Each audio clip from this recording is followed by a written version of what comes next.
হলো এক আলেমের কাছে শুনেছি আখিরি জামানায় হজ হবে ভ্রমণ ও চিত্ত বিনোদনের উদ্দেশ্যে। জানার বিষয় হলো এই সময়টা কি এখন চলছে, আর বিনোদনের উদ্দেশ্যে হজ বলতে ঠিক কি ধরনের আচরণ বা প্রবণতাকে বোঝানো হয়েছে।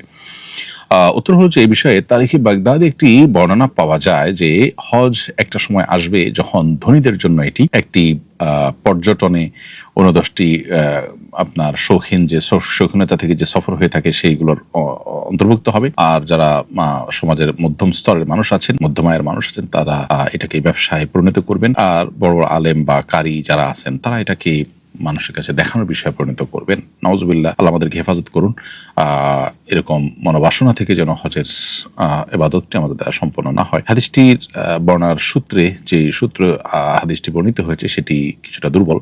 হাদিসগণ এটিকে দুর্বল সূত্রে বর্ণিত হাদিস বলেছেন, কিন্তু এটি সত্য যে এই ধরনের নেগেটিভিটি আছে বা এই ধরনের নেতিবাচক দিক আছে আজকাল আমাদের হজের মধ্যে। বিধায় আমাদের সর্বোচ্চ সতর্ক থাকা দরকার এবং হজটা যেন আল্লাহর জন্য হয় সেটির ব্যাপারে সর্বোচ্চ খেয়াল রাখা দরকার।